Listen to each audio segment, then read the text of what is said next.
بسم اللہ الرحمن الرحیم۔ السلام علیکم، ویلکم ٹو لبرا اسٹوری۔ اگر آپ میرے چینل پر نئے ہیں تو لبرا اسٹوری کو سبسکرائب کر کے بیل نوٹیفیکیشن آن کریں تاکہ آپ کو ملتی رہیں تمام ویڈیو اپڈیٹس۔ اب آپ مجھے لبرا اسٹوری فیس بک پہ بھی فالو کر سکتے ہیں۔ تو چلیے سنتے ہیں آج کی ایک اور خوبصورت تحریر۔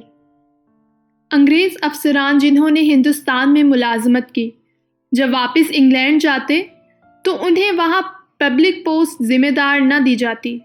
دلیل یہ تھی کہ تم ایک غلام قوم پر حکومت کی ہے جس سے تمہارے اطوار اور رویے میں فرق آیا ہوگا۔ یہاں اگر اس طرح کی کوئی ذمہ داری تمہیں دی جائے تو تم آزاد انگریز قوم کو بھی اسی طرح ڈیل کرو گے۔ اس مختصر تعارف کے ساتھ واقعے کو سنیے۔ ایک انگریز خاتون جس کا شوہر برطانوی دور میں پاک و ہند میں سول سروس کا آفیسر تھا، خاتون کی زندگی کے کئی سال ہندوستان کے مختلف علاقوں میں گزرے۔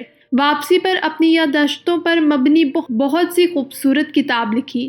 خاتون نے لکھا ہے کہ میرا شوہر جب ایک ضلع کا ڈپٹی کمشنر تھا، اس وقت میرا بیٹا تقریباً 4 سال کا اور بیٹی 1 سال کی تھی۔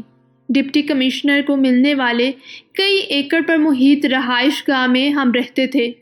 ڈی سی صاحب کے گھر اور خاندان کی خدمت گزاری پر کئی 100 افراد مامور تھے۔ روز پارٹیاں ہوتی، شکار کے پروگرام بنتے۔ ضلع کے بڑے بڑے زمیندار ہمیں اپنے ہاں مدعو کرنا باعث فخر جانتے، اور جس کے ہاں ہم چلے جاتے وہ اسے اپنی عزت افزائی سمجھتا۔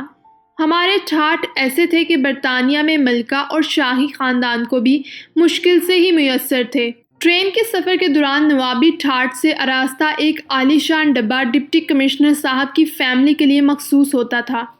جب ہم ٹرین میں سوار ہوتے تو سفید لباس میں ملبوس ڈرائیور ہمارے سامنے آخر دونوں ہاتھ باندھ کر کھڑا ہو جاتا اور سفر کے آغاز کی اجازت طلب کرتا۔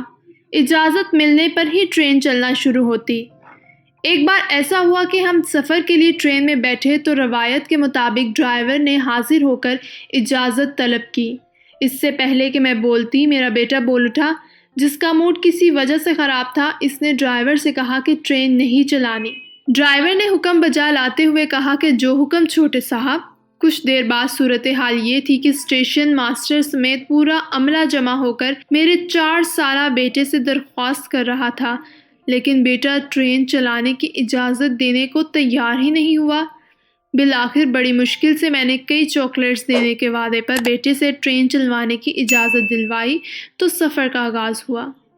چند ماہ بعد میں دوستوں اور رشتہ داروں سے ملنے واپس برطانیہ آئی۔ ہم بذریعہ بحری جہاز لندن پہنچے۔ ہماری منزل ویلز کی ایک کاؤنٹی تھی جس کے لیے ہم نے ٹرین کا سفر کرنا تھا۔ بیٹی اور بیٹے کو اسٹیشن کے ایک بینچ پر بٹھا کر میں ٹکٹ لینے چلی گئی۔ قطار طویل ہونے کی وجہ سے خاصی دیر ہو گئی، جس پر بیٹے کا موڈ بہت خراب ہو گیا۔ جب ہم ٹرین میں بیٹھے تو عالی شان کمپاؤنڈ کی بجائے فرسٹ کلاس کی سیٹیں دیکھ کر بیٹا ایک بار پھر ناراضگی کا اظہار کرنے لگا۔ وقت پر ٹرین کے وسل دے کر سفر شروع کیا تو بیٹے نے باقاعدہ چیخنا شروع کر دیا۔ وہ زور زور سے کہہ رہا تھا، یہ کیسا الو کا پٹھا ڈرائیور ہے، ہم سے اجازت لیے بغیر ہی ٹرین چلانا شروع کر دی ہے۔ میں پاپا سے کہہ کر اسے جوتے لگواؤں گا۔ میرے لیے اسے سمجھانا مشکل ہو گیا ہے کہ یہ اس کے باپ کا ضلع نہیں، ایک آزاد ملک ہے۔ یہاں ڈپٹی کمشنر جیسے تیسرے درجے کے سرکاری ملازم تو کیا، وزیر اعظم اور بادشاہ کو بھی اختیار حاصل نہیں ہے کہ اپنی انا کی تسکین کے لیے عوام کو خوار کر سکے۔ آج یہ واضح ہے کہ ہم نے انگریز کو ضرور نکالا ہے، البتہ غلامی کو اپنے دیش سے نہ نکال سکے۔ یہاں آج بھی کئی ڈپٹی کمشنرز، ایس پیز، وزراء، مشیر اور سیاست دان، جرنیل صرف اپنی انا کی تسکین کے لیے عوام کو گھنٹوں سڑک پر ذلیل اور خوار کرتے ہیں۔ اس غلامی سے نجات کی واحد صورت یہی ہے کہ ہر طرح کے تعصبات اور عقیدتوں کو بالائے طاق رکھ کر ہر پروٹوکول لینے والے کی مخالفت کرنی چاہیے، ورنہ صرف 14 اگست کو جھنڈے لگا کر اور موم بتیاں سلگا کر خود کو دھوکہ دے لیجیے کہ ہم آزاد ہیں۔ اگر آپ کو میری آج کی یہ تحریر پسند آئی ہو تو اپنے پیاروں سے ضرور شیئر کریے گا۔ شکریہ۔